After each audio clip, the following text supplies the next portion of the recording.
Hello students, today we will study about the effect of the war.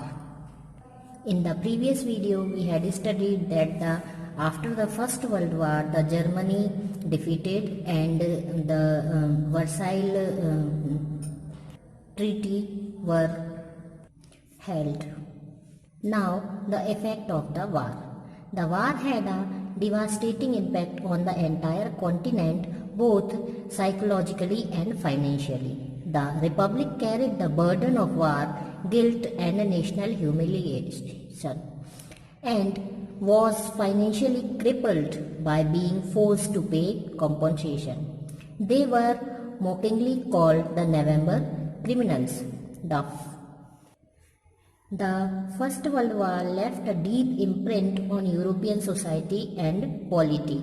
Soldiers came to be placed above civilians. Politicians and publicists laid great stress on the need for men to be aggressive, strong and masculine. The media glorified trench life.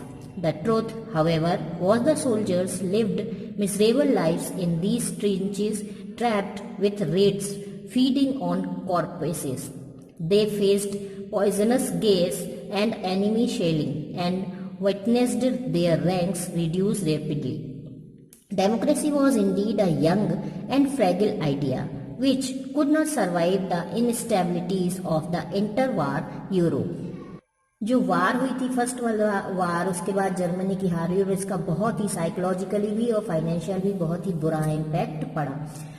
जो वार सबसे पहले तो जो Germany ने और Europe के जो लोगों ने जो वार लड़ी, सबने वो ज़्यादातर कर्ज लेकर के लड़ी थी और इस तरह से उनकी इकोनॉमिक कंडीशन बाद में बहुत ज़्यादा खराब हो गई. इसके बाद उनके ऊपर फाइन भी लगा दिया गया कि उन्होंने ह्यूमिलिटी जो है, शांति के खिलाफ उन्होंने वार लड़ी है, उन्होंने शांति भंग की है, तो उनकी इकोनॉमिक कंडीशन बहुत ज़्यादा डल हो गई. और फिर उनको लोग टीज भी करने लगे, उनको इस तरह से उनकी हंसी भी उड़ाने लगे और उनको नवंबर के क्रिमिनल्स भी बोला जाने लगा वहाँ की जनता को. फर्स्ट वर्ल्ड वार के बाद जो यूरोपियन सोसाइटी थी वहाँ की पॉलिटिक्स पर बहुत ही गहरा असर पड़ा और अब जो सोल्जर्स थे उनको बहुत ज़्यादा महत्व दिया जाने लगा सिविलियंस के कंपैरिजन में. पॉलिटिशियंस जो थे वो ये दिखाना चाहते थे कि यदि कोई मैन है तो उसे एग्रेसिव होना चाहिए, स्ट्रांग होना चाहिए और मीडिया में ये फैलाया जाने लगा कि उनकी लाइफ बहुत ही अच्छी है. लेकिन ट्रुथ जो था वो इसके बिल्कुल अपोजिट था. वो जो थे सोल्जर्स वो दुश्मनों से अपनी देश के लिए लड़ाई करते थे, लेकिन उनको यहाँ तक कि भोजन भी ठीक से नहीं मिल पाता था. वो बंकर्स में रहते थे और वो ऐसी जगहों पर रहते थे जहाँ पर कि जहरीली गैसें हैं और दुश्मनों की गोलियां हैं, और उसके बाद उनको ऐसी जगहों पर रहना पड़ता जहाँ पर चूहे जो रहते थे इतने अधिक रहते थे कि लाशों को वो उनके सामने ही खाते रहते थे. डेमोक्रेसी एक निश्चित ही रूप से एक यंग और फ्रेगिल आइडिया था, लेकिन वो इनस्टेबल था. यूरोप में वह ज़्यादा सरवाइव नहीं कर पा रहा था उस समय, क्योंकि ये सारी जो परेशानियां थी ये वहाँ की जनता को और वहाँ के लोगों को फेस करनी पड़ रही थी.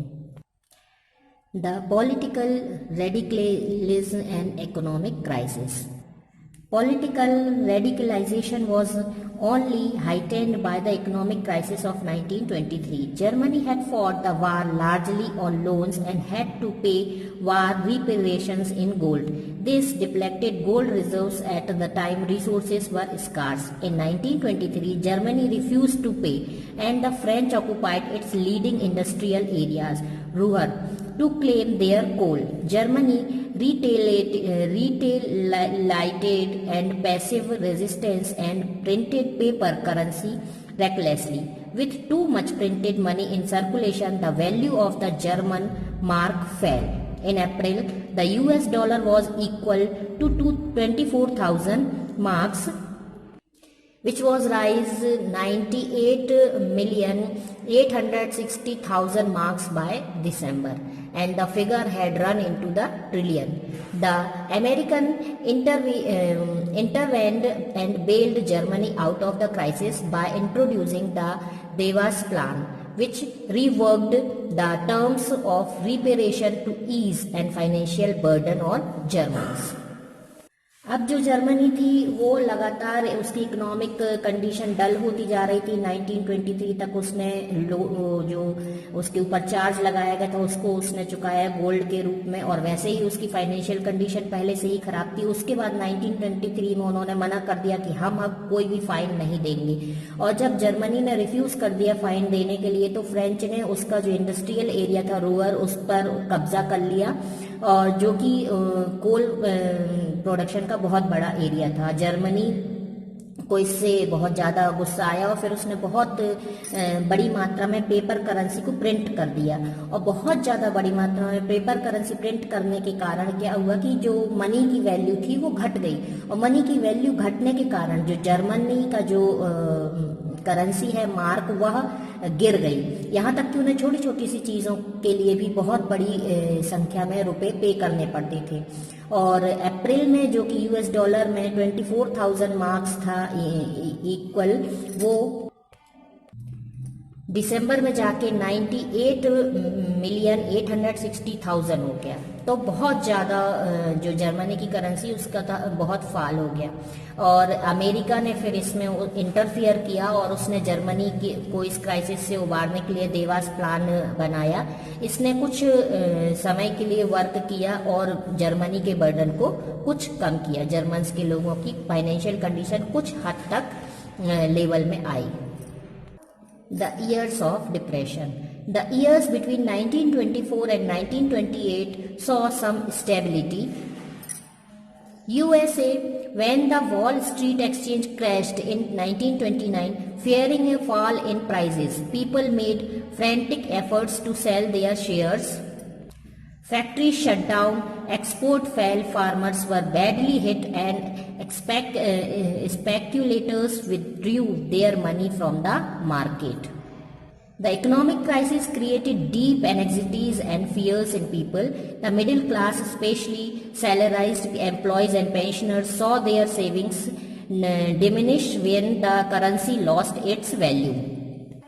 And anxiety of being reduced to the ranks of the working class, or worse still, and unemployed.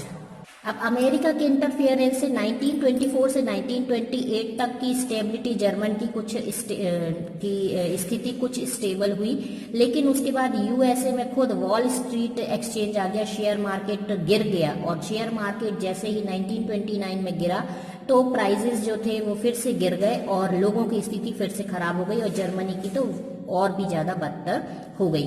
Factories बंद हो गई, एक्सपोर्ट्स फेल हो गए, फार्मर्स जो थे उनकी स्थिति बहुत ज़्यादा खराब हो गई, और जो शेयर होल्डर्स थे उन्होंने अपनी शेयर्स को जल्दी से जल्दी बेचने के लिए उन्होंने बहुत एफर्ट लगाया और अपने सारे शेयर्स को बेच दिया। तो इससे जो रिसेशन का टाइम था ये यूएस की इकोनॉमी के चलते पूरे वर्ल्ड में आया था। इकोनॉमिक क्राइसिस इतनी अधिक हो गई उस वक्त की, जो मिडिल क्लास थी, जो पेंशनर थे, जो जिनको गवर्नमेंट एम्प्लॉय थे, वो सारे लोगों ने अपनी सैलरीज की सेविंग टोटली बंद कर दी, क्योंकि उन्होंने देखा कि जो करेंसी की वैल्यू है बिल्कुल घट चुकी है, तो फिर मनी को जोड़ने से कोई फायदा नहीं था, और इससे गवर्नमेंट की जो सेविंग थी बिल्कुल निल हो गई। इतनी ज़्यादा अनएम्प्लॉयमेंट वहाँ पर फैल गई कि लोग अपने हाथों में तख्तियाँ लेकर घूमते थे कि मैं कोई भी काम करने के लिए तैयार हूँ। लोग भूखे मरने लगे, बेरोजगारी फैल गई, और इसके बाद इन सारी स्थितियों के कारण क्राइम भी बढ़ गया। Yet the crisis could not be managed. People lost confidence in the democratic parliamentary system, which seemed to offer no solution. और क्राइसिस इतनी अधिक होने के कारण और ये सारी मेंटेन नहीं होने के कारण जो लोगों का कॉन्फिडेंस था वो डेमोक्रेटिक पार्लियामेंट्री सिस्टम से अब कम हो गया, उठ गया लगभग, और अब वो दूसरा सॉल्यूशन ढूंढ रहे थे, और दूसरे सॉल्यूशन में फिर उनको हिटलर मिला।